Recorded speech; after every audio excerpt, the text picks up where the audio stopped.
someone going through divorce, it's got to be one of the most difficult things someone's going through. Like, you're potentially losing a child, you could be losing a house, you might have lost your job, you're losing a relationship. I can understand why 1 in 5 male suicides in the UK is down to child custody battles. And then what's even more sad, particularly for men, is that a lot of the coping mechanisms they use, drinking, eating lots of food, gambling, porn, they're coping mechanisms that might work in the short term, but long term make the problem worse. George Horne is the mastermind behind the TinMen. He discusses the topics most people avoid in men's mental health. James and George discuss male domestic abuse. The sad truth about male suicide. And what is the problem with mental health? We're in like a weird position where everyone wants to talk about men's mental health, but no one ever seems to want to discuss the things that men are talking about. Some people say about 1 in 3 abuse victims are a man, some say it's 2 in 5, so 40%, but ultimately it's not gendered. But what sadly is gendered is our response to abuse. I don't think there's a single Australian dollar that goes to men's services, but billions and billions that goes to women's services. So there's an awful betrayal of at least 1/3 of victims, i.e. men and boys,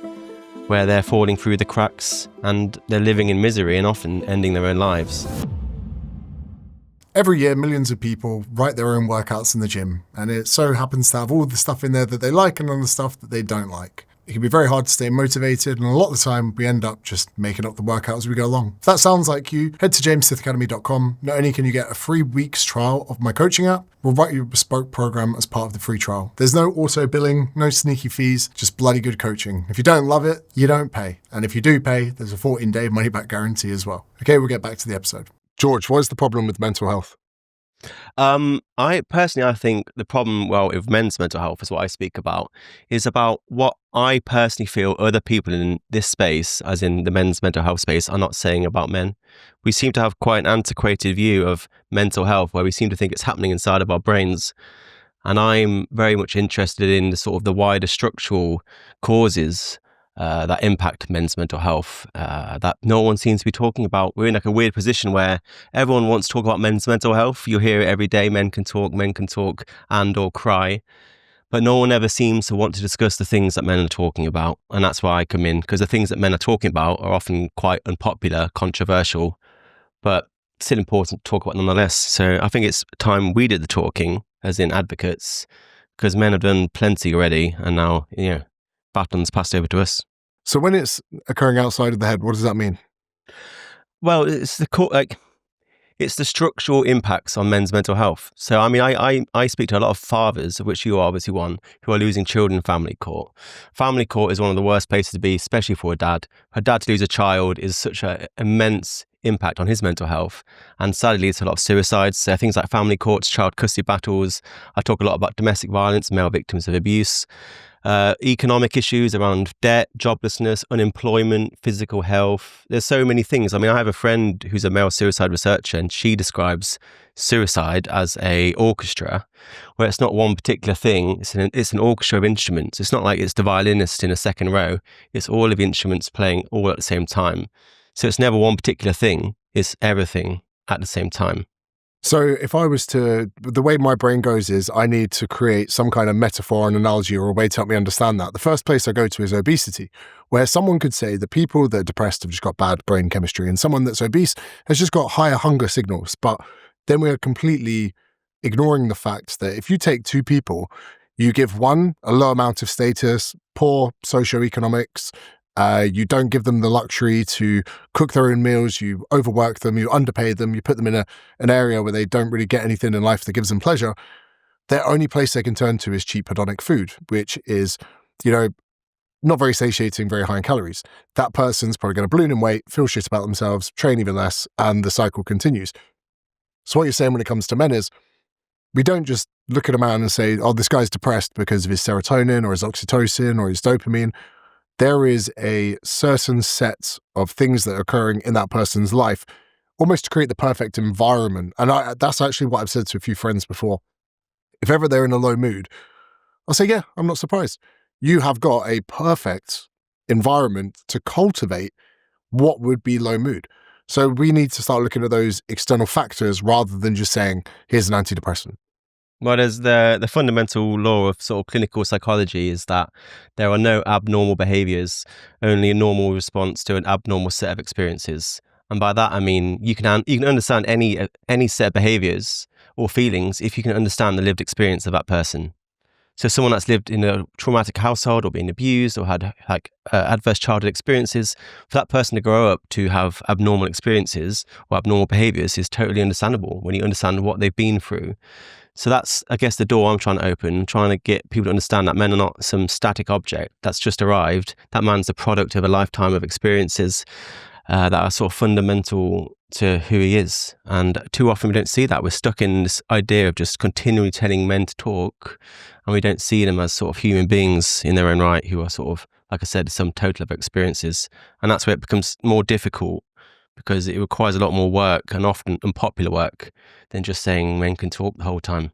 I have, like I said, I have a friend who works in suicide, and she always talks to suicidal men. And whenever she talks to them, she's like, "I'm not surprised you don't want to be here anymore. Like, what you're going through is fucked. Like, you feeling suicidal isn't some brain and chemical imbalance. We shouldn't pathologize it. Like, it's very much understandable when you understand a man's living situation, environment, and experiences. So that's why I try to position myself." One of my kind of fascinations over the past few years has been to do with my own understanding of status and how it impacts me. And I didn't even know what status meant 5 years ago. I read a lot of Will Storr's work and realized that purpose, recognition, competence, all of these things that I thought were just a part of life are actually an integral part of me feeling good. And really what men need is something to work on, to be a part of, to be important to. So if we look into the one about men losing custody of their children and being completely blocked out, for someone that could have been, the prime driver of their identity for maybe only just a few years in their life. To strip that away from someone suddenly makes them wake up, not just missing their child, but now their whole identity of themselves has been taken away with that. Yeah. And not just that, it's everything. Like, someone going through divorce has got to be one of the most difficult things someone's going through. Like, you're potentially losing a child, you could be losing your house, you might have lost your job, you're losing a relationship, you're losing a lot of your friends. And I can understand why 1 in 5 male suicides in the UK is down to child custody battles, relationship breakdown. But it's so many different things. It's a bit like, it's two sets of things really. It's like everyone in their sort of their heads has a tank, and inside that tank you have a pipe that brings in pain, and whatever comes through that pipe is really down to the individual. And then you have a second pipe at the bottom where it's someone trying to regulate their emotions, and then often men are unable to regulate their emotions. They're unable to take that pain out of the tank whilst more is pouring in. So it's those two fundamental positions, and they're two separate issues that we need to solve. And then what's even more sad, particularly for men, is that a lot of the coping mechanisms they use, drinking, eating lots of food, gambling, porn, stuff like that, they're coping mechanisms that might work in the short term, but long term make the problem worse. So you've got these issues coming in, you're unable to regulate them as you should be able to, and then the coping mechanisms you're using are only making it worse. So it's like a really bad sort of holy trinity of pain, really, and that sort of really helps you understand why the male suicide rate is so high and still climbing.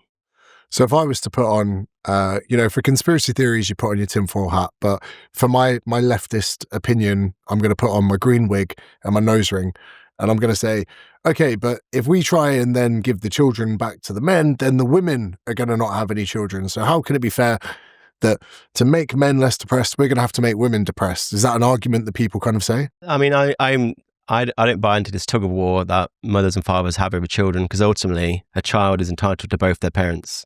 That's what really matters. A child has a right to both their parents. It's not about what a mother has a right to or what a father has a right to. It's about what the child needs, and what a child needs is often both parents in their lives.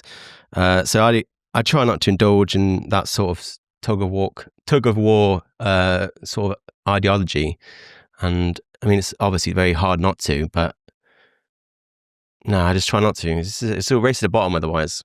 Do you find that maybe this custodial battle between parents is often weaponized rather than being something that needs to be, women using this? Because if we look at men have a tendency to be a lot more violent, most murders are men, as we know, most violent crimes are men. I believe that even the suicide rates of men are higher because they use more lethal means of doing so.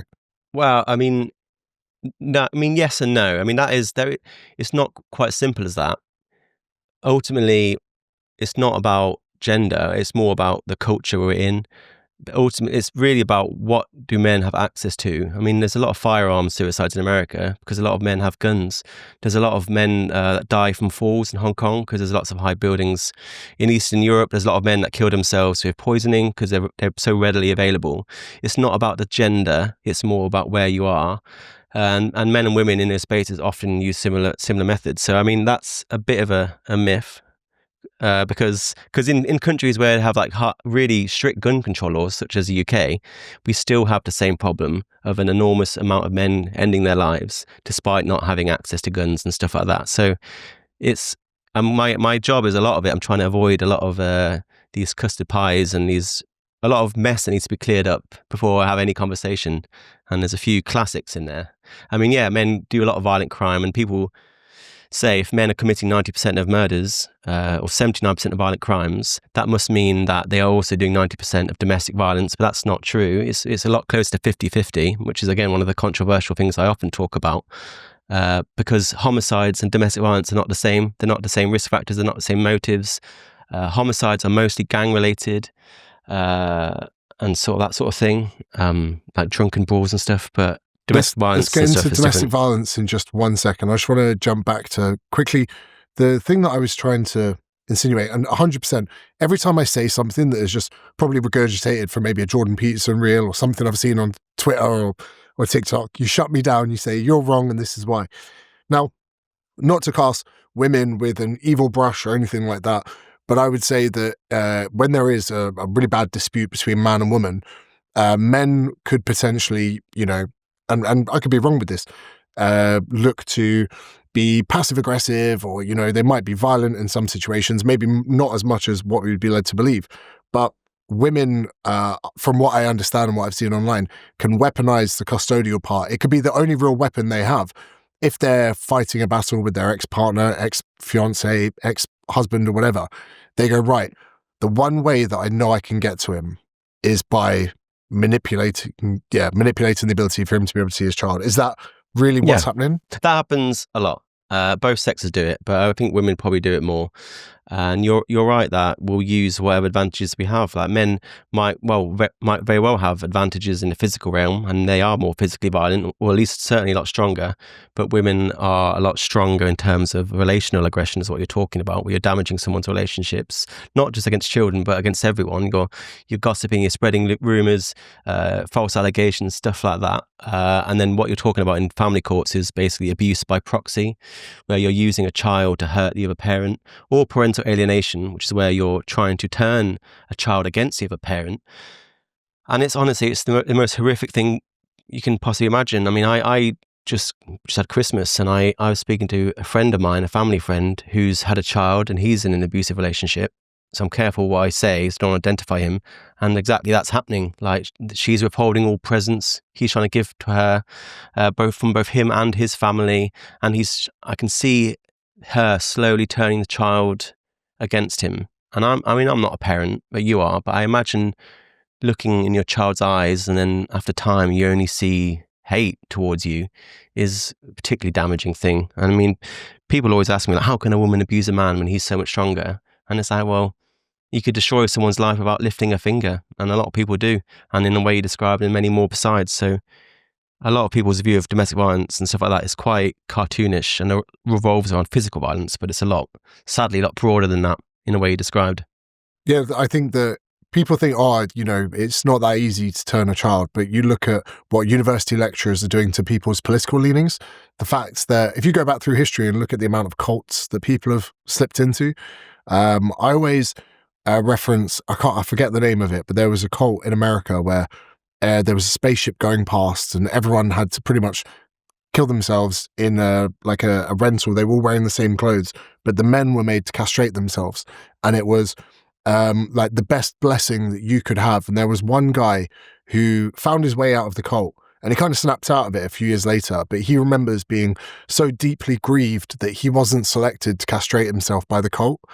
And you forget how ideological and easy it is to convert people. I mean, we could look at religion, we could look at all these kind of different things, but when you are the mother of a child and you're with them almost every single hour of the day, you can start to manipulate their views of the world, their views of, again, the amount of crazy liberal people that indoctrinate their kids for gender ideology or whatever it is.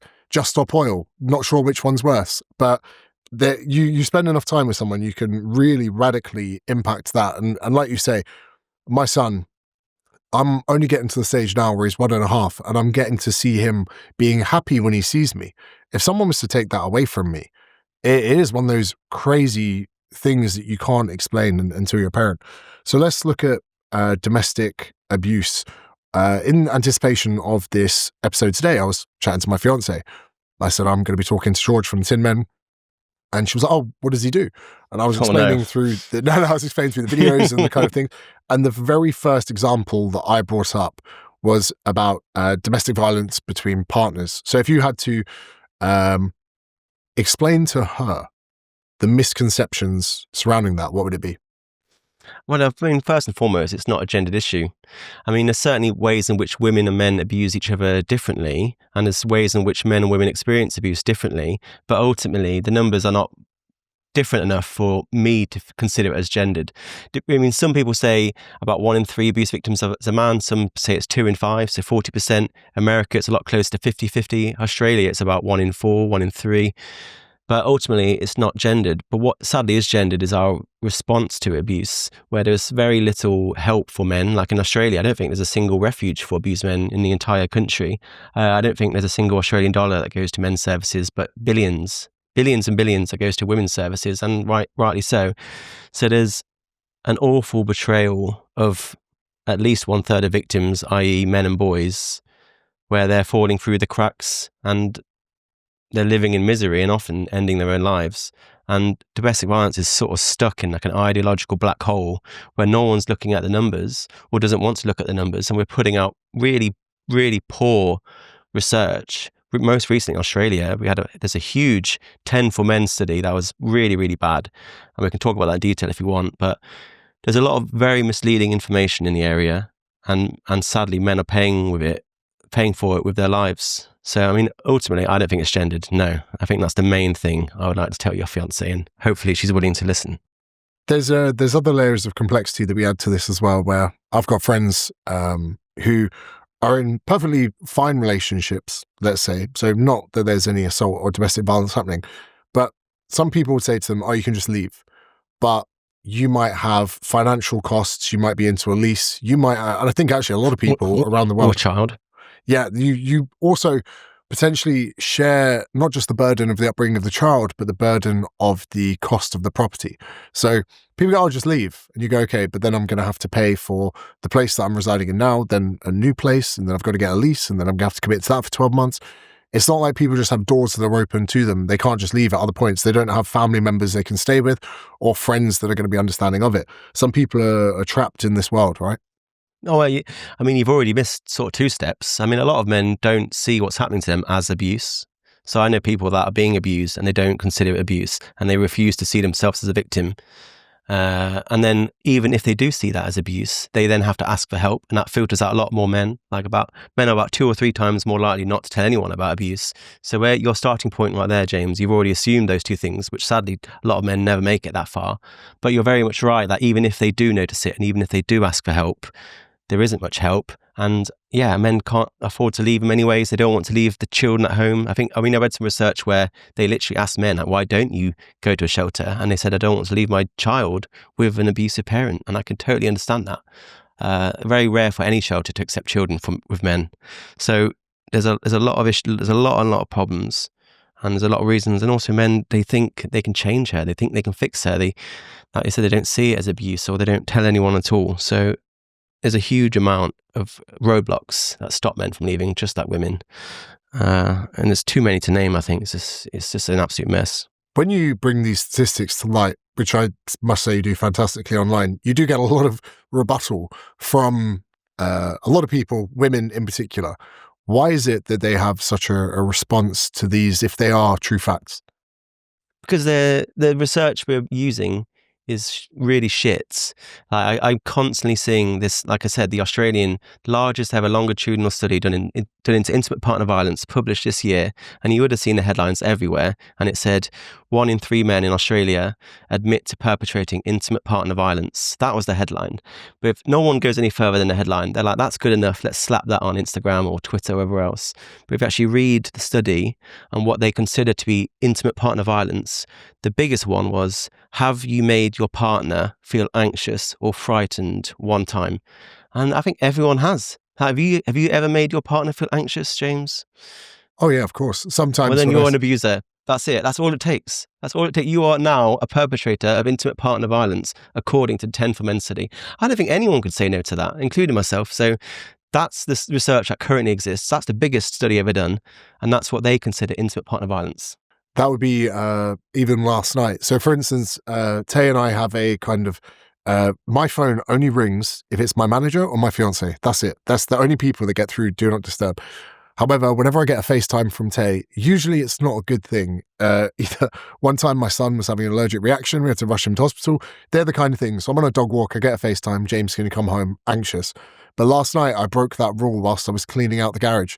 And I wanted to know right there and then if she wanted to keep or we throw out the thing that's there. So she answers the phone like, oh my God, what's happened? I'm like, do you want to keep this stuff? So I perpetrated anxiety against her. Yeah. That's not violence. Intimate partner violence. That was violence you perpetrate, according to the study, that is. Oh, wow.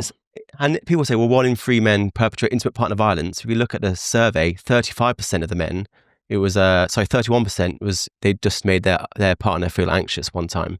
And then 8% or 9% was actual intimate partner violence. So you can see how they move the goalposts, and it's just a lot of poor research. And then you got to understand a lot of people's identities are wrapped up in their beliefs on domestic violence. It's obviously a very emotional topic for which too many people have personal experiences. There's loads of reasons. I can totally understand why people will be very reluctant or allergic to a lot of what I present, which is why I present so much fucking research. I can show you hundreds of papers backing up my evidence, and it's never enough. I look at it in so many different views. I see it as a creative, I see it as a man, but I'm very interested in why are so many people reluctant to believe what I'm showing them. Like, I couldn't have more evidence. I literally have thousands of papers, meta-analyses that make it beyond doubt. And even with what I think is quite a good creative skill set, I still can't get people to buy it. Like you said, I still get people refuting it. And they just say any odd shit. They just say, well, and they don't present any evidence to rebuke. And it's an interesting creative conundrum that I've never been able to get past. And ultimately, I don't know why people are so reluctant to buy into it beyond what I've already said. You know, there's that meme online where it's a guy driving home and it's like, there will be no second date, but at least she knows that this was the best game of all time, or this is the best movie ever. I can imagine the amount of people that maybe gone on a first date, been watching some of your stuff, and they've stopped straight in between the first. No, but actually the data doesn't back that up. They bring up your post and they just lecture someone on the misinterpretation of the reality that they've had. There will be no second date, but they will know the facts from the fiction. Well, that was how TheTinMen started, by the way. It was literally that. I wanted just a resource of knowledge to have beneath a table so I could have these discussions offline in a way that was evidence-based, and I never intended it to become other people to follow, but that was exactly why I started the account, basically. I have a concept in the business space I called creating dinner-table geniuses. So a piece of content for me to get that level 10 PSA shiny Pokemon has to be, has to create. So someone goes, oh, Coke Zero is bad for you. Out comes the phone, the dinner-table genius then appears. Did you know that aspartame is broken down into phenylalanine, methanol, and that's the kind of the gold star of content online. Now, the next waters I want to walk into are going to be murky because it's going to be about straight white men. Oh, goodness. And yeah, two straight white men. I'm sorry if I just assumed your sexuality there. You know, what a bigot. Two straight white men or cisgender straight white men walking into this avenue of talking about a potential underrepresentation in the employment realm. Seen some stuff come out about this recently. I want to know whether or not I'm a selfish, bigoted person, or whether or not this is true fact from fiction. Oh, in terms of employment? Yeah, so there was, I can't even remember where I saw it. I'm your classic enemy. I see something in social media, I accept it as true, don't reference where it was, don't check the study. So I think it was a underrepresentation of employment of straight white men, potentially with millennials. Well, I've definitely seen they recently published the biggest ever study on hiring bias anywhere in the world ever done. And they found that men trying to get into women's jobs like teaching, healthcare, psychology especially, the bias against them had remained consistent for decades and has actually gotten worse, whereas the bias against women trying to enter men's fields has disappeared and even reversed. So the problem for women entering men's fields has gone, and the problem for men trying to get into women's fields remains the same or has gotten worse. And they also found that both lay people and academics vastly overestimate the bias against women, and they massively underestimate the bias against men. So it's like that. It's the two-tier problem I have with every single piece of content I put up. It's that there's a problem that exists, which is the hiring bias against men, and no one wants to talk about it. So I've got to try and get over those two hurdles. I've got to present the issue, and I've got to sort of help people get over themselves in many ways to actually listen to what I've got to say. But that was, like I said, the biggest study ever done across multiple countries. It didn't break it down by ethnicity, but that was, again, it couldn't be a more robust study, and it doesn't really seem to get through to people because it's not what they want to hear. They want to hear the opposite, and it sort of goes against their identity in many ways. And yeah. I have a good friend of mine who has a small team underneath him, and he gets pulled into management, and they congratulated him on hiring a woman, and 3 out of 4 of his team are now women. And he goes, what do you mean? And they go, that's fantastic. He goes, I picked her because she's the best at the job. And they were like, sure you did. And he was, it really got his back up. He goes, if you think I hired her because I wanted the team to be a majority women or whatever, he's like, I don't care. I picked on meritocracy who was the best for the role. And it really bothered him that his superiors were kind of like, nice one, mate.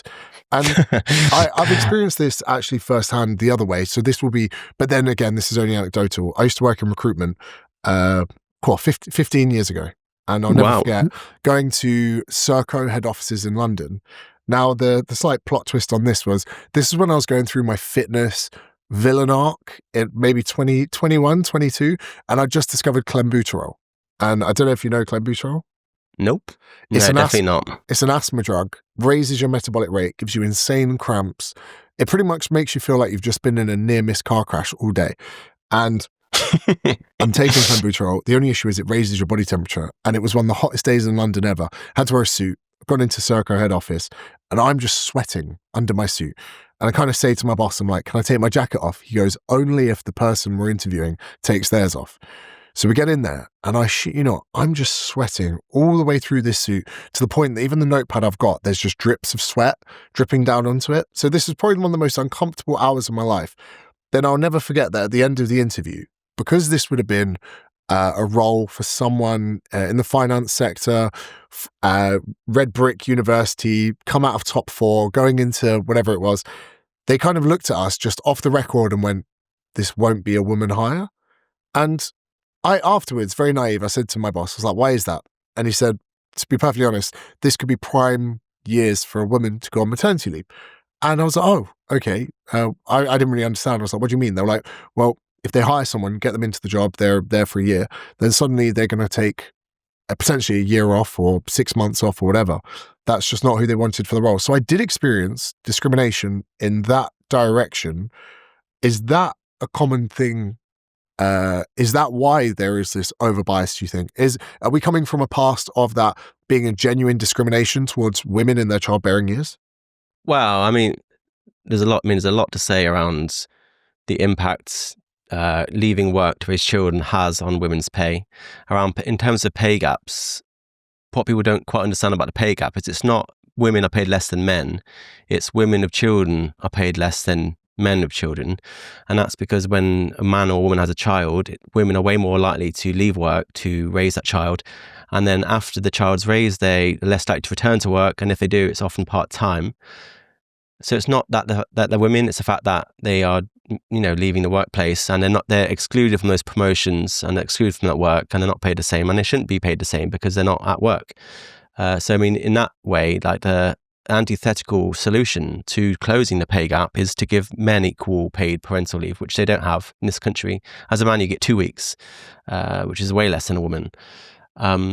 So I would say I would definitely want to encourage men and women to take shared parental leave, and that will obviously be good for everyone, including women, where it will close the pay gap. I have just remembered as well. Let me. There's a great bit in terms of what you're talking about in white men, and you can maybe edit this back into earlier bit.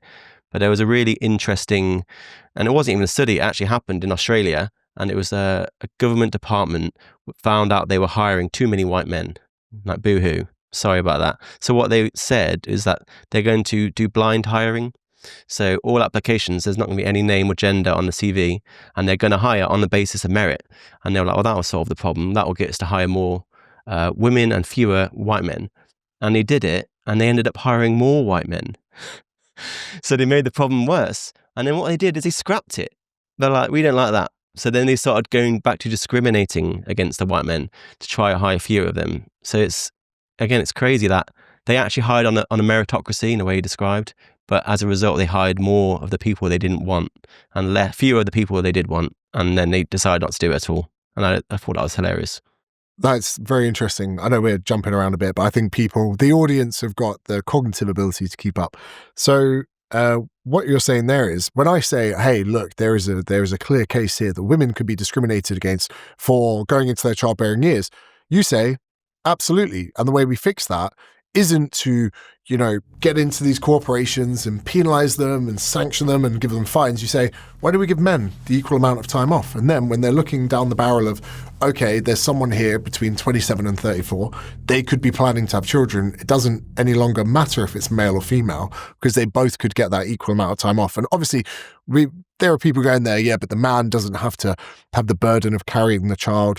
But then arguably, if the third trimester is such a difficult time for a woman, she shouldn't have to do that on her own. She shouldn't have to, potentially do the hard things in life whilst the husband is at work. Let's give them both the equal amount of time away from work so he can support her in any way that she needs.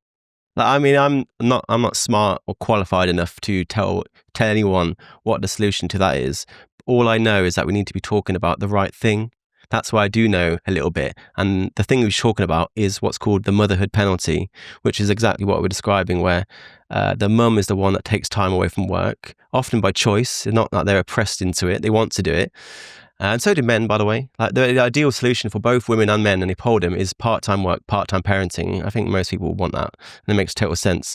But we need to be talking about the right thing rather than just assuming we're discriminating against women because they're women. We need to be talking about who we are actually discriminating against and what are the situations they're living in, and then try to give both parents sort of equal shared parental leave. But what I would say is that I think it needs to be use it or lose it. So a father has to use it. You can't transfer it to the mother. And I do think the mother should have more, only because of the traumatic experience of childbirth. She will need an additional X number of weeks to recover from having a baby. So I would like to see both parents have the same amount of leave, but then a slightly more for the mother to account for that sort of, obviously, the painful childbirthing experience. But beyond that, I'm not qualified to tell you, but I just want to try and create the right conversations that are targeted at the right areas.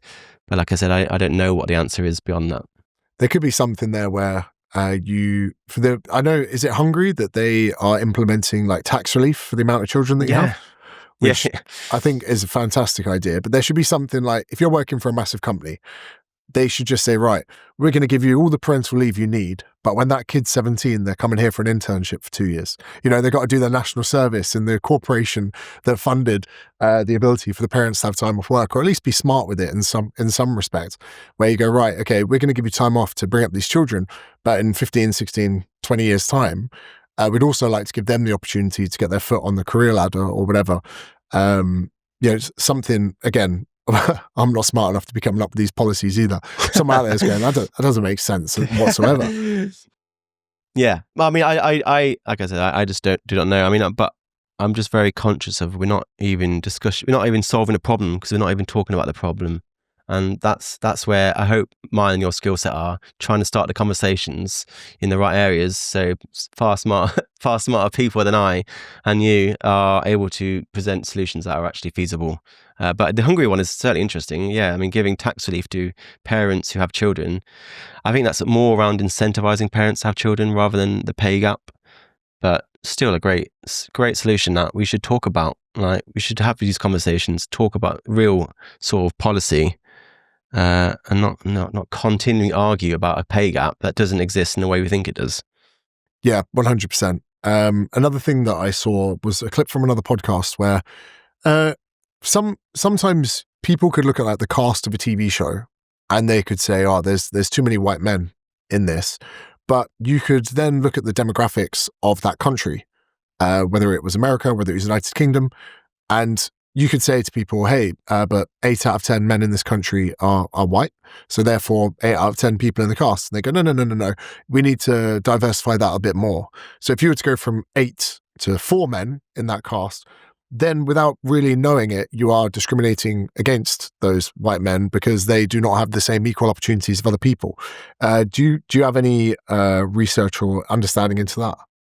Well, I know. I mean, I get people that walk up to me in the street sometimes and shake my hand, which is bizarre.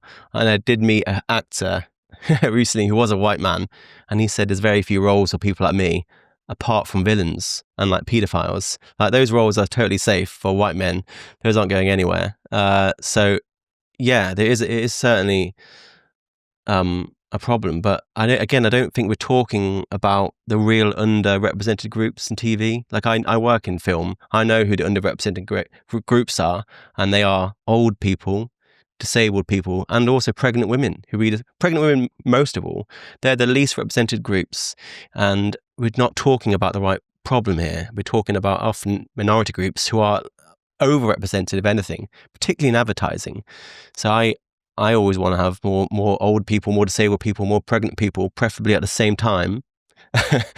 And but yeah, I don't know the solution, but I do know we're not talking about the problem itself. That's actually a really fair point, where I think advertising companies are guilty of finding people with the best genetics to hold a bottle of Coca-Cola because they want the associative comparison between, hey, good looking people drink Coca-Cola. So if you're ugly, drink this, it might make you better looking. But like you say, then pregnancy, no, disabled, no, we're casting those people to the side. Well, another role that is quite prominent, and it's actually been the Advertising Standards Authority in the UK have actually gotten involved to stop advertisers doing it.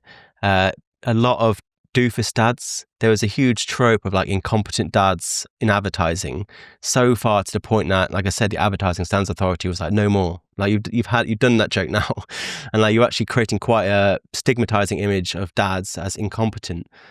And there was an ad where, I mean, the dad was holding a baby in like a sushi bar, and he puts the baby down on the conveyor belt, and the baby's taken away, and he's like, "Don't," and that was banned. And I'm not in favor of banning advertising like that, and I don't want to create a sanitized view of fatherhood, but it is paradoxical how we're constantly asking dads for equal responsibility for children, which I think is fair, but we never seem to give them equal respect in things like advertising, and we don't give them equal rights in the way I described either.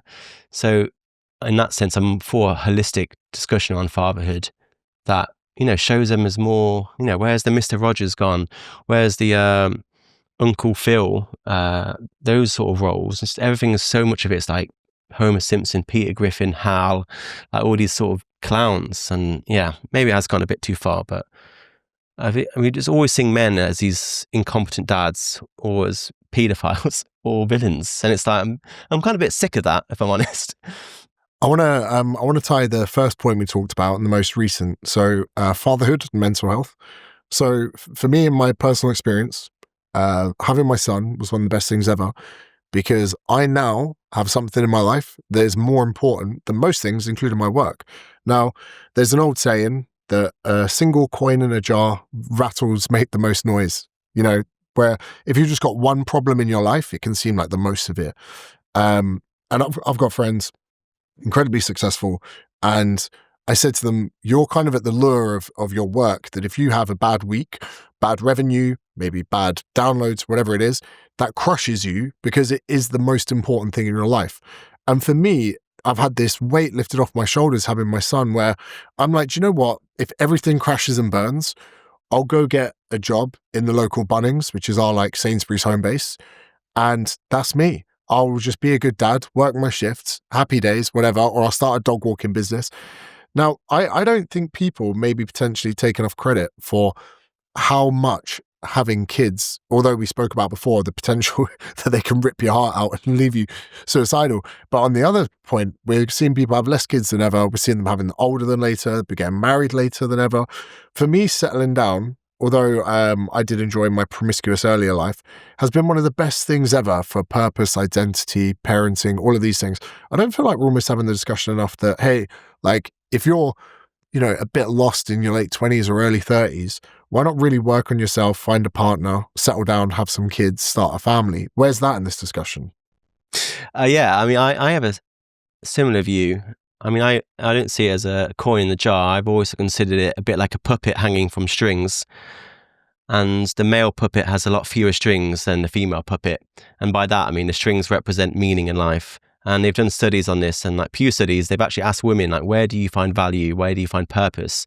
And they have a lot more sources of value, often around family and parenthood, children, friendship, hobbies, that sort of stuff. And then obviously the new things such as like work, money, being a provider. And there's just more sense of meaning for women, whereas they polled men too, and they only seem to have two strings to their puppet, which was money and work. So I'm very much in favour in the way you described, where we need to encourage men to find more meaning in life, or at least more sources of meaning in life that go beyond the quite outdated archetype of provider, protector. And those things are what you described. Like a lot of it is around fatherhood and having children, having a family. There's so much meaning that men are missing out on. But also like, friends, hobbies, that sort of stuff, community. There's so much more to life, in my opinion, than work and money. And I've seen so many men dedicate their lives to those two things, and they'll get to retirement and it wasn't what they thought it was, and they're often quite lonely and alienated from their children as a result. So absolutely, I mean, I agree, we need to encourage men to find more meaning, and I think one of the biggest sources of meaning is to have a child and have a family. Yeah. I'm going to get a lot of flack for saying this, but I saw an Andrew Tate reel the other day, and it was on my feed. I wasn't in the Tate sphere or whatever. But he had this reel where he says, do you remember how happy you were as a kid when you were 5 and how great the world was? And he's kind of bigging it up a little bit. And it was a good hook because I was like, yeah, I do. When you look back at Christmas when you're a kid, you're like, wow, everything was magical. Everything was amazing. And then he goes, you will never be that happy again, ever, until you die. And he goes, but your wife and your child will. And he goes, they're the only people in your life that can ever feel that way ever again. And it's your job to make them feel that way. And I actually thought that was kind of a profound, slightly depressing a soundbite, but I completely resonated with it completely. Now I live a great life. I'm very, very happy. And then I thought to myself, am I as happy as I was when I was younger? And then even something like Christmas, my fiance and my son, hopefully in a few years' time, that will be one of the best parts of their year. That's great. I don't think it will be for me, but I can still take that burden upon myself to make them as happy as physically possible. And I actually thought to myself, and this is something that I think that this is the masculine maybe nerve that he touched here. There seems to be a part in my psychology where it doesn't matter if I'm happy, if the people in my life I care about are happy. That is the kind of fucked up way that I would find happiness. It doesn't matter if I had a good day. It doesn't matter if I'm tired. It doesn't matter if I'm stressed. It doesn't matter if I've got a twitch in my eye. If the people closest to me are happy, that's all I need. That would be the only string on my puppet. Is that a shared experience with what we could call, I'm about to throw that toxic word out there, masculinity? I think that's not limited to any one person, type of person. I think happiness is contagious. Like, it's nice to be nice. Like, it's nice to be nice to people. You feel good, they'll feel good. And I think that's such an easy way of winning. Like, everyone, I mean, bringing this back to men's mental health and sadly male suicide, everyone's waiting for the government to sign some sort of check to solve the problem or to fund some research in some way, which they're not doing. I think the solution is more grassroots than that. And that is us as human beings just reaching out and helping one another. Our mutual friend Chris Williamson gave some advice, which I will take the credit for. And he said, whenever you think of someone in your life, you should text that person and just say, hey, James, I'm thinking of you. Just sort of say, hey, say hi and how are you doing? And I think that's such great advice. I have another friend who said, we are each the antidote to each other's pain.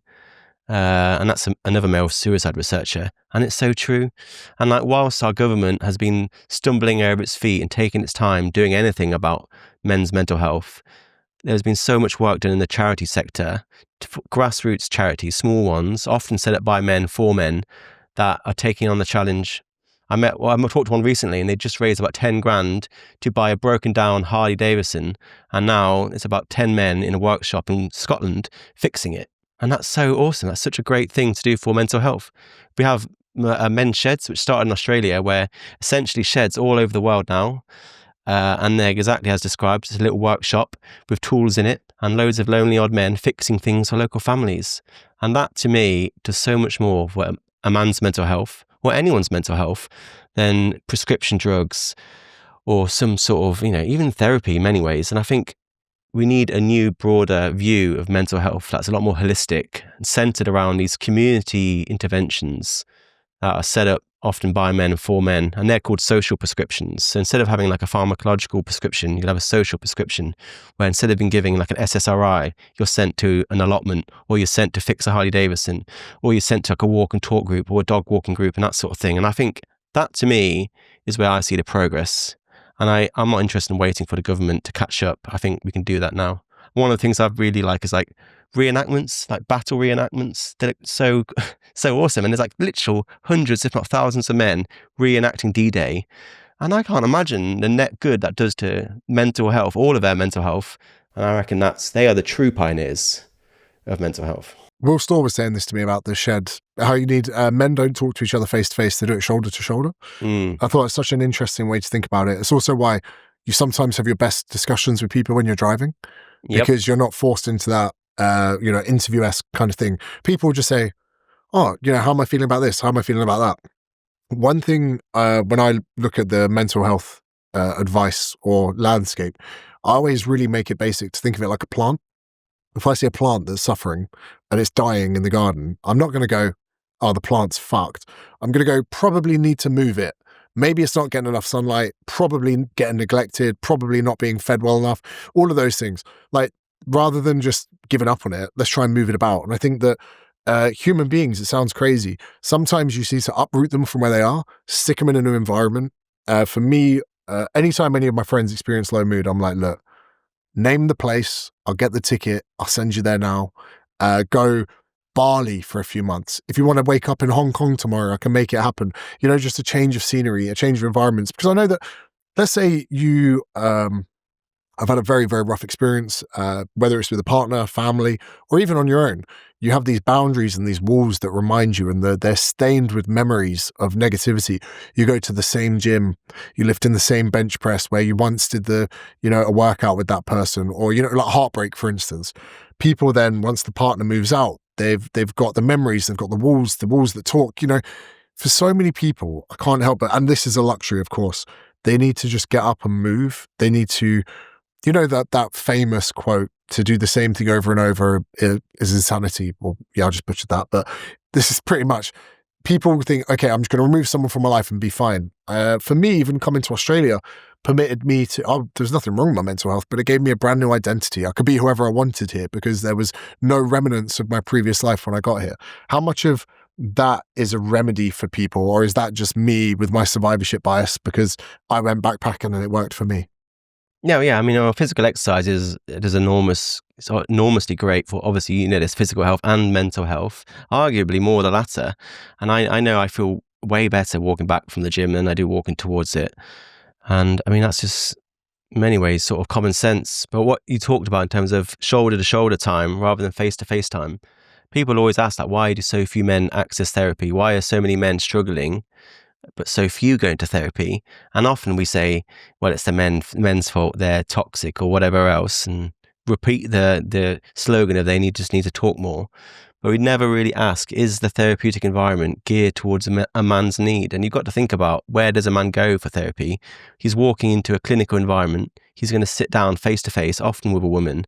And I just don't think that really works for him. And that's why shoulder to shoulder time, as you suggested, the research is showing that men prefer that. They prefer group therapy. They prefer to be side by side. They don't want some sort of hierarchy between them and their therapist. They don't want to be working, getting healthcare from the state. They want the grassroots, community-based interventions, and often side by side time. And you're right. Like, I work in film, and I've interviewed thousands of people in my lifetime, and it's so amazing how you can get people to loosen up just by moving them around, or getting them to engage in some sort of physical activity.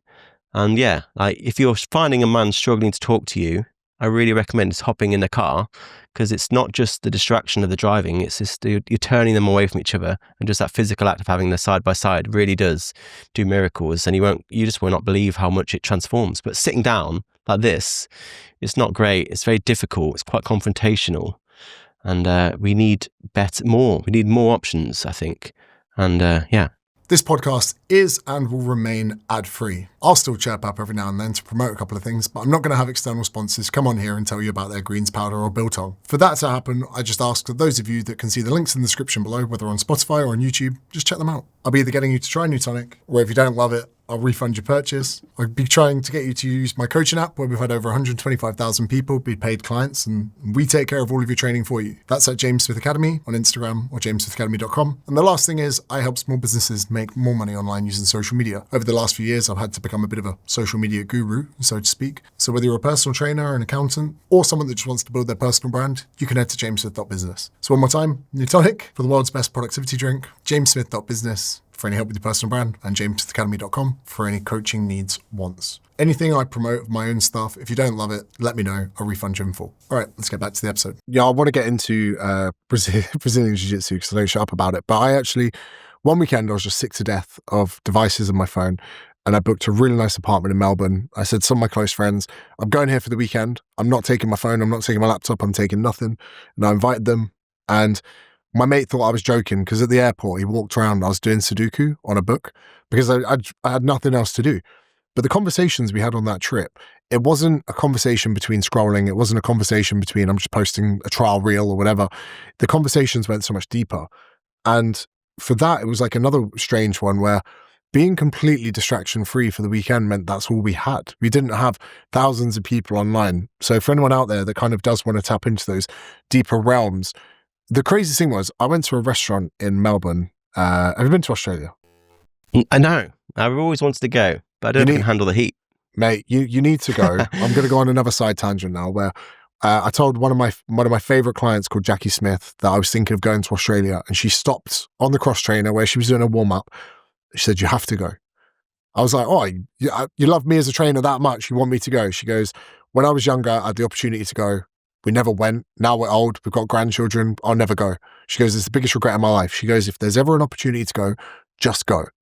And the next time she came in for a PT session, she opened the door and she was like, "Have you booked your flight yet?" That was it. Within 2 instances with Jackie, I decided I had to go because it was her trauma and regret that got me to go.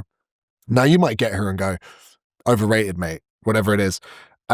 But there's, the restaurant in Melbourne called Mr. Miyagi, and they do like frozen rosé. It's nice. And I've been there a few times, and the guy was like, "Why didn't you book?" And I was like, "I've not got my phone." And he's like, "What? On you?" I go, "No, it's in Sydney." He was like, "What?" Wow. And then when I was at the bar, I was just stood there with my wallet in my hand, and the guy's like, "You're right." And everyone's on their phones, everyone's chatting. I'm sure I own my wallet. And I was like, "Oh yeah, I'm just doing a phone-free weekend. My phone's in Bondi." And he was like, "That's crazy." He's like, "We all should be doing more of this, man." And he like gave me a free round of drinks. So it's such a weird, easy thing to do. I found out that my friends did sneak their work devices with them, but at least for the whole time, I woke up before them. I read a book on a balcony because there was just nothing else to do. Regrettably, I haven't done this since. But do you know TJ Power? No, rings a bell. He's like a neuroscientist guy, and his thing is educating people about dopamine, oxytocin, serotonin, endorphins. And one thing that was great about spending time with him, I got him, he was in Australia, I said, "Come by." And everyone seems to think that, oh, that's dopamine, that's dopamine, that's dopamine. He was like, actually, it's a bit different. And we're going around the house and he was saying, okay, and I'm going to butcher this again. I gave him my baby. He was like, okay, this is endorphins because you're trusting me. Then there was oxytocin when he was playing with my dog. Then there was dopamine from jiu-jitsu because it was very hot and sweaty, but there was also skill acquisition. And he trained jiu-jitsu with me. And afterwards he goes, I think I get it. In so many areas of our life, we have these different signals for brain chemistry, let's say. But jiu-jitsu encompasses so many because it's not often that you're exercising, you're hot, you're learning, and you're trusting all at the exact same time. And so imagine today in 2 hours, I'm going to be sparring. Some of those people are going to be complete strangers. I'm going to be arm barring someone. I'm going to be controlling this dude. I'm going to be all over him. I'm going to be sweating in his face. And as I go to hyperextend his arm, if he makes a mistake, I'm going to say to him, hey, bro, this is where you tap. I don't want to hurt you. And then I'm going to run through with him for 2 or 3 minutes, the mistake he made and how to avoid it. I don't even know the guy's name. And when you do that 4 or 5 times a week, I'm sure you must know someone in your circle who is just obsessed with jiu-jitsu, right? Yeah. Yeah. We have purpose. We have a 10-year journey of learning. We have trust. We have, you do a step wrong, your partner's going to go, hey, don't do that. You could hurt yourself. We have caring. We then have a meritocracy. You line up in belt order to begin the class. You have your cult leader, which is your black belt. You have a perfect storm for having this crazy environment of humility, competence, physical attributions, chess, every single component that someone could wake up, sit in a sauna, go to the gym, play chess with their friends, hang out with it. All of those things you can just combine into 1 hour. And the benefits to it are so much beyond just exercise. Also, this sounds a bit weird. In lockdown, I missed the touch of another man. Right? It sounds homoerotic, I get it. But in rugby dudes, right? You know, it's not just the tackles, the contact, the scrums, whatever. It's the huddle, getting your arms around your teammates. It's when you celebrate a try, jumping chest to chest with another guy. There's all these kind of elements of physical contact that men have, whether it's getting a dap when you meet your bro for the first time.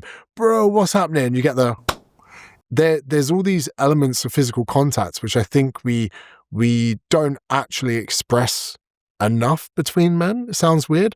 And for jiu-jitsu, we get that. Whether it's submitting someone, whether it's choking them out, whether it's, funnily enough, if someone hits me with like a judo throw, I laugh in midair because I've lost that miniature chess battle. I've been embarrassed in a way that's flattering and uncomfortable.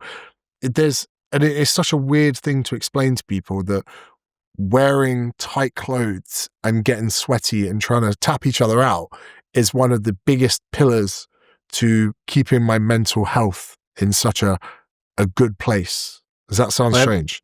No, not at all. I mean, I'd only extend what you're saying further, and I totally agree with everything you're saying.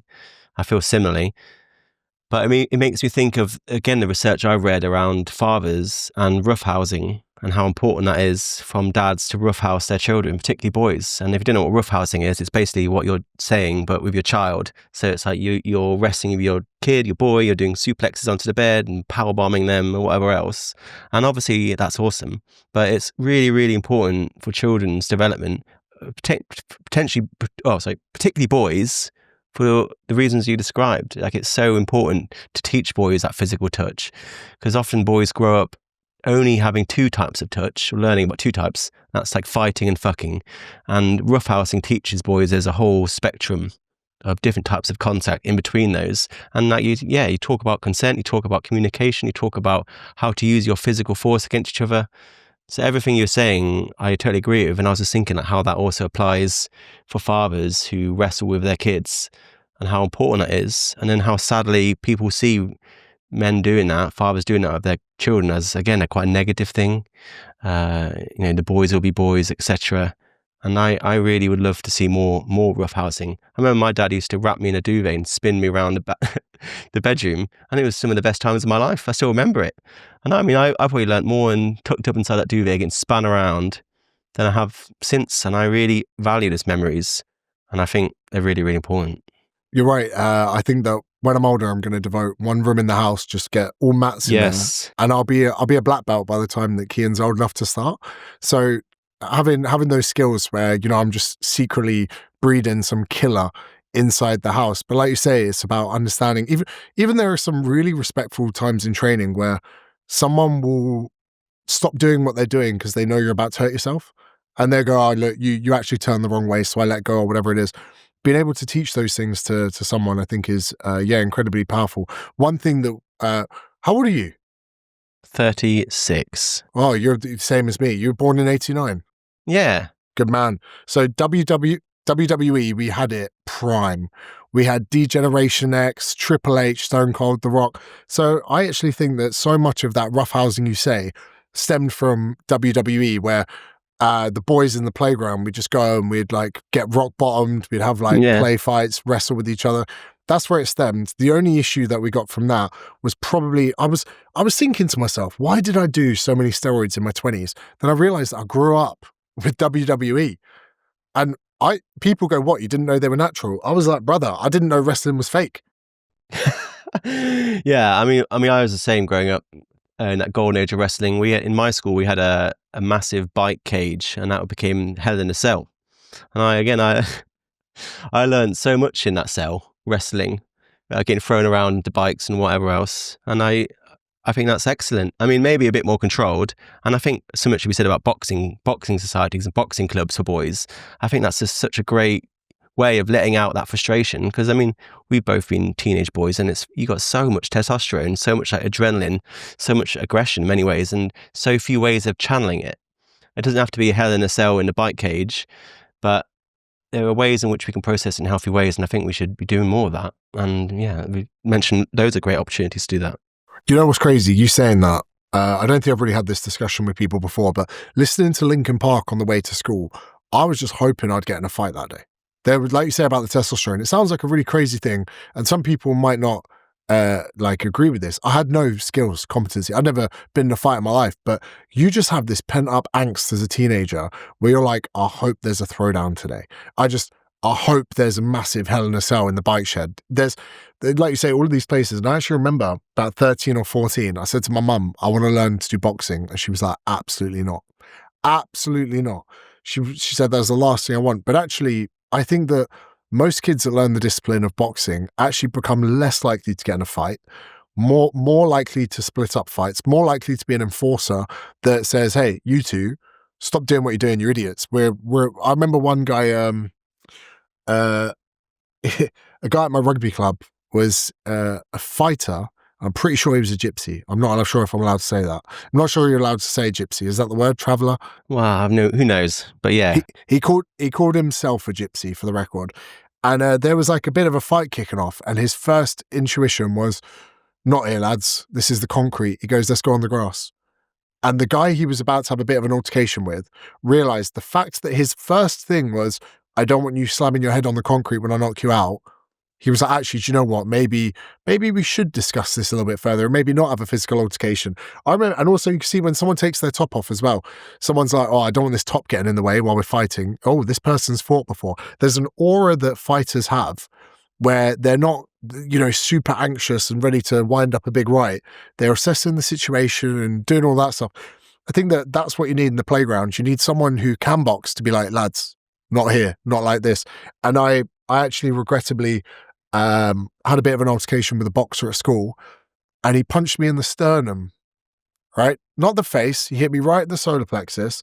And you know the noise that, I did that in front of about 50 people, and I never started a fight with anyone that I didn't know ever again.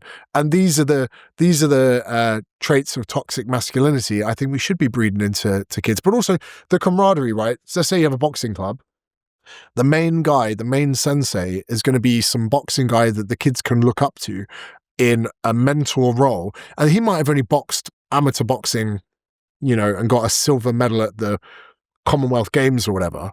But to those kids at that time, that could be the perfect role model they need. Well, I mean, I share a similar experience with boxing. I had a friend at uni who was an amazing boxer, and he could punch you right in right in the kidney. And it was just absolutely brutal. Like, you would never expect it. Like, you think he's going to go for like the stomach or even like the fat, and then he'd come up and then he'd bam, and then you just go down like a sack of shit. And you're there for like a good 5 minutes. So, I wouldn't recommend a kidney punch to anyone. Yeah, no. But it's crazy if you were to because the issue is here, if you were to put me in front of or in charge of the UK education system, I'd be like PE every day, because I'm pretty sure, unless they do that already in Australia, I'm pretty sure they do some form of physical education every day. I would set as many after school clubs as possible. I was in the Army Cadets when I was younger, which was great. Nowadays, kids would probably be like, huh? Like, I was nearly going to say it, but they would say that that's not cool, or, you know, why would you want to do that? I'm pretty sure I did Cub Scouts cadets, but boxing would be great, jiu-jitsu would be great, even if these could be funded in some capacity, because all you need for jiu-jitsu is one instructor. You could have 20, 30 kids in a class, and all they need is a little bit of equipment and a mouth guard. Like, to get 60 kids to exercise, if you were to do that in a swimming pool, you would need so many people, so many overlooking the case of drowning. You need to rent a pool out. But I think that if you were to go to the government and say, we want to teach young boys to be physically competent and how to fight and how to do boxing, they would straight away think, no, we don't want that. That's just going to increase crime and assault. Does the opposite. Yeah, I mean, we've seen it in London. That's why I live. We've lost about a third of our youth clubs in the past 10 years. And knife crime's gone up by a similar amount. I don't think that's a coincidence.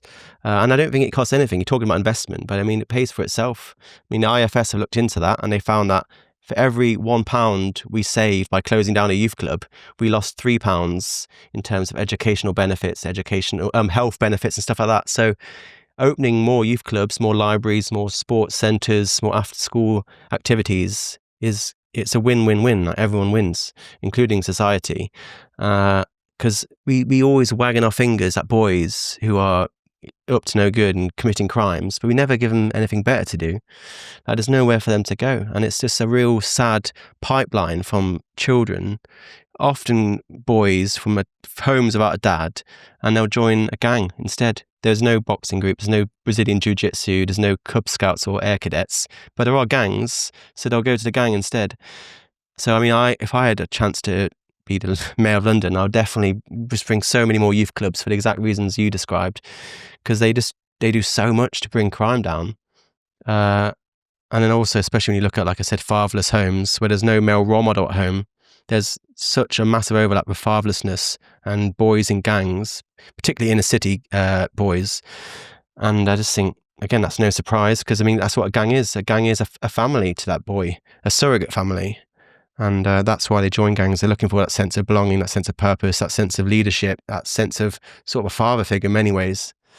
And again, we don't do that. We just see the boys as inherently bad, inherently dangerous, and we never ask, like, why did he join the gang? Why did he take that knife out of the kitchen? And often it's for the reasons I described, and it's too late at that point. Yeah, it's so true that in my experience, men and boys seek hierarchy. They need to be somewhere in there, and I'm pretty sure that was it Jordan Peterson in his book that said if you put lobsters in a bucket, they all organize themselves into a hierarchy. The same thing happens. In a boxing gym, it'd be a hierarchy of competence. You would do sparring with people. You'd know who's better than you, know who's worse. In jiu-jitsu, we have the belt structure. But in gangs, they've got top boy, they got the youths. They go into the gang. They see those with access to more resources above them. And then they think, okay, I'm going to start here. And, you know, carrying the knife or doing something illegal, they're not doing it because they want to commit a crime. They're doing it because that's a way they can move up in the hierarchy. So if we don't give people hierarchies that they can join or get into, then they're going to create themselves in these gang affiliations, because what they're looking for is, I suppose, a sense of status and the recognition that they would get. Oh, you've just robbed 5 iPhones. You're a sick guy. Here's some money, bruv. I'm taking you for dinner.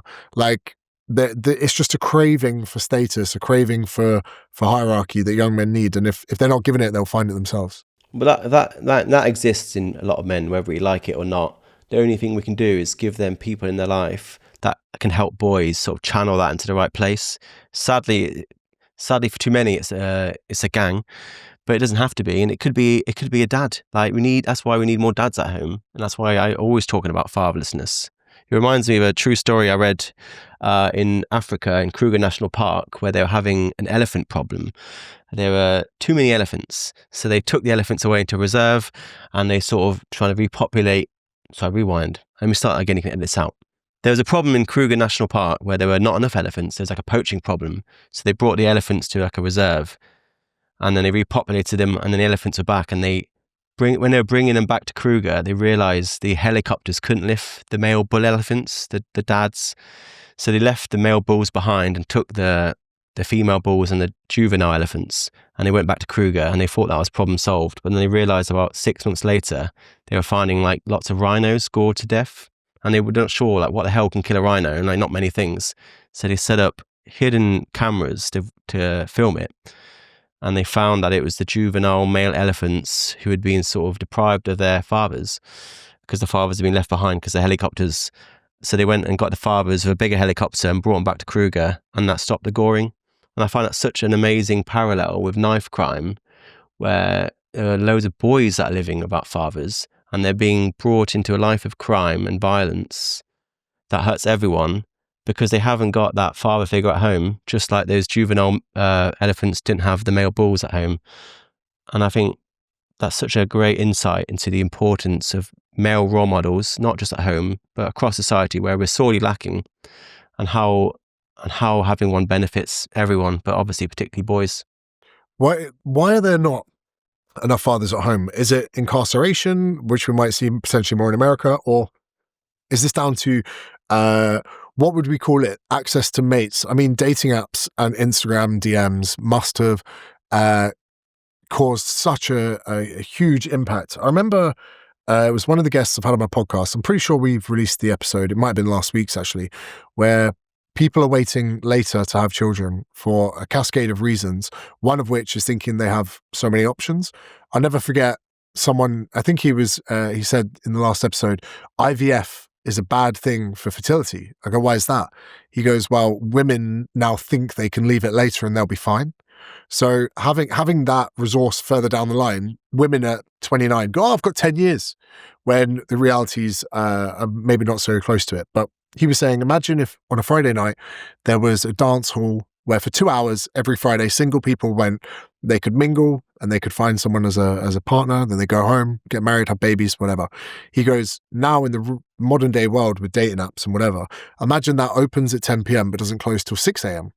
Now people go there. Some people go early, some people go late, some people go very late. But also some people might find someone who's good, but then at midnight, someone else better walks in and they abandon that, but then the person that's not interested, and then there's so many more options that just the dynamic of meeting someone on the dance floor per se has changed. So is it people now where before you'd get married, you wouldn't really have access to talk to so many other women? Why is it there's not more fathers in homes? Well, I mean, I work with a charity in the UK called Lads Need Dads, and it does exactly what it describes. And the founder of that charity, and it's basically all about giving role models to boys about fathers, if you couldn't figure out by the title. And she always gets cussed out by people saying, well, we're not here to support deadbeat dads and absent dads who couldn't be bothered, blah, blah, blah, blah, blah. And she always says 1/3 of the boys that I support have a dad that's died. So a lot of the dads have just passed away. So that's 1/3 of the problem in terms of the data she has. But yeah, incarceration is a big one, particularly if you're looking at working class families, inner city families. A lot of it is around the way reproduction's set up. Like I think it's very interesting how a man essentially doesn't have a choice if and when he becomes a father after conception. So a woman obviously has access to abortion and that sort of stuff after conception, but a man doesn't. So there's a lot of people that I know that have slept with a woman on night out. Maybe they used protection, maybe they didn't. But ultimately, if she becomes pregnant, his choice of becoming a dad is over, and he'll often become a dad against his will. And I think I don't know how that problem is solved, to be honest, besides, better education and reproductive options for men. But yeah, I think a lack of choice, a lack of autonomy, early death of men, incarceration. There's so many things. So many. I have no idea, to be honest. Here's an overshare for you. So I'm adopted from Ireland, and my mum got pregnant at 18. and she'd just broken up with her partner. So she then tried to get back with my biological dad and didn't tell him that she was pregnant because she didn't want him to want to be with her for the wrong reasons. So they tried it out. I don't think it worked out. I've got like long adoption papers just at home. So then she moved to the UK to give me up for adoption without telling him. So yeah, so like adoption rates have plummeted crazy amounts. I think it could be even less than 10% of what they were in 1989. Then, so she would have met my mum and dad and been pregnant at the time and almost auditioned my parents to be like, you're going to have the child that I give up. Then there's even a picture I have at home of my biological mum with my sister, who's 2 years older, sat on her lap. So the whole process was pretty, it's kind of cool looking back that where there was a disadvantage on one side in Ireland, back in a time when it was really, frowned upon to have a baby out of wedlock or to bring up a child without a father. My biological mum would have had to have given birth to me and given me up straight away, just under the premise of not wanting me to be raised in a fatherless home. Like the amount of sacrifice that she made back then to avoid that is actually crazy. I can even see in my papers that after the first day that I was born, she couldn't see me again. So it was literally born, given over. I think I would have been in the hospital or nursing home for a good few weeks before my parents then adopted me. But that part of society, I think, is dwindling and diminishing quite a lot with adoption rates. Like, I had the best upbringing. I think it was great. Another funny overshare here is it was only in having a child of my own that I've got to understand this relationship with my parents. So the craziest thing is when you have a child screaming through the night, you go, did my parents do this? When you hold your child for the first time and you have this like crazy feeling of love towards them, you think, did my parents feel like this? When you're playing with your child and you're making them laugh, you can almost relive the times that you were laughing as a child. But it's one of those things where to put me into a square home, into a square family, she went to such extreme lengths to avoid that. But yeah, my mum and dad, my fiance says to my mum and dad, how long did you try and have kids before adopting? And my mum and dad went, 10 years. I went, 10 years? I was like, I didn't know this. I was like, that's insane. That's absolutely crazy. And then my dad said, oh, and it would have been sooner if it wasn't for the postman. I went, what do you mean? So they had to pay the adoption home a fee, and my dad posted a check and the postman nicked it. And my dad thought they were waiting in a queue, but they were pushed back like 2 years. So 2 years later, my dad's like, what's going on? They were like, we haven't received the check. So if the postman hadn't have stolen a letter from my parents, they wouldn't have had me or my sister. That's wild. Yeah. I mean, it shows why adoptive parents are so often great, including your own. It's because the difficulty of going through the adoption process takes so long and takes so much time that only a truly great parent would go that far and would be that committed. It's a bit like the opposite of what I talked about, where so many men become dads when they didn't want to because they were irresponsible with sex, and they're sort of pushed into into parenthood when they're not ready.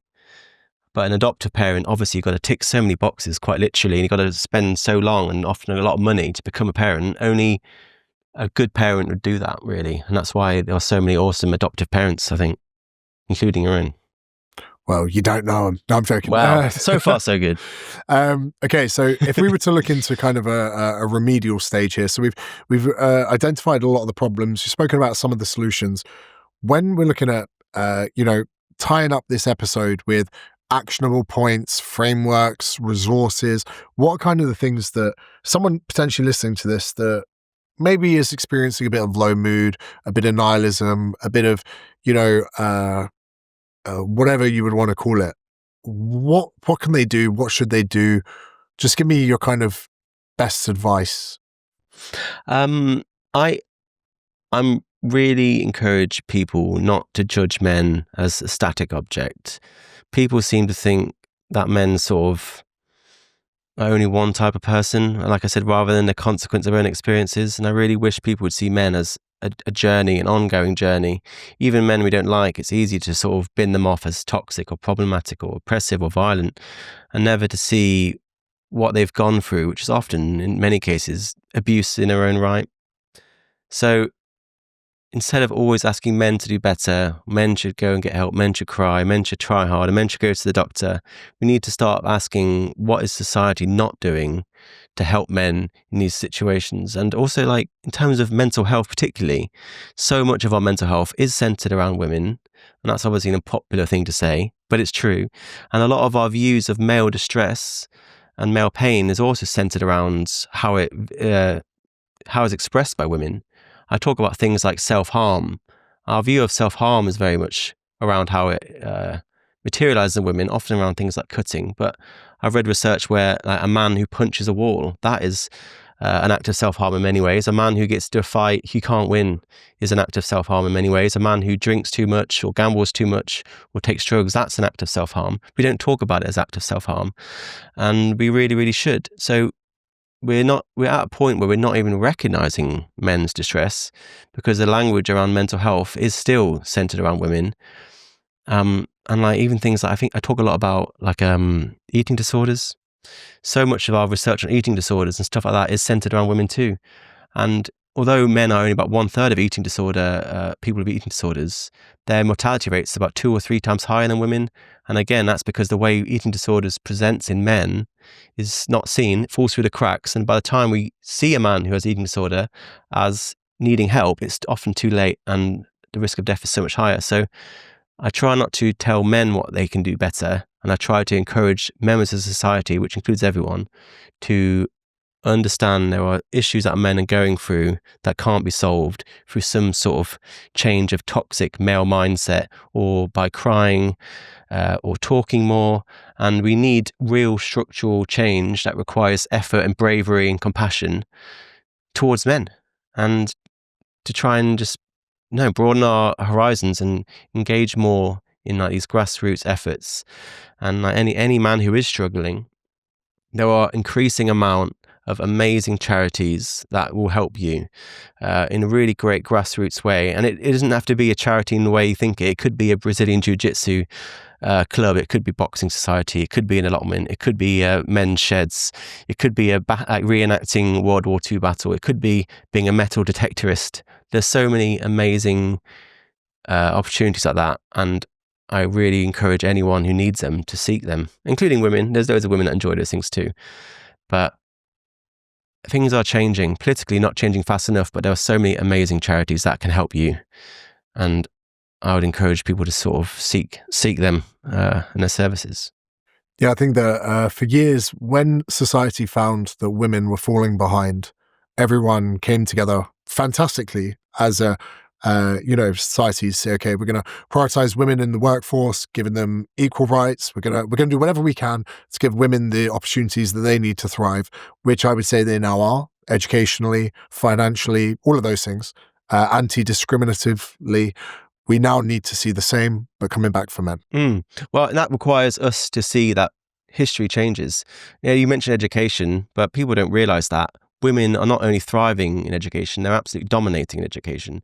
Women are ahead of girls are ahead of boys, and women are ahead of men in education in every single Western country, at every single level, at every single age. It's hard to think of how they could be more ubiquitously ahead, and yet we don't do anything for boys. We don't help them up. I mean, in 1970s, where Title IX was signed in America to help women get back into higher education, I think women are about 13 percentage points behind men.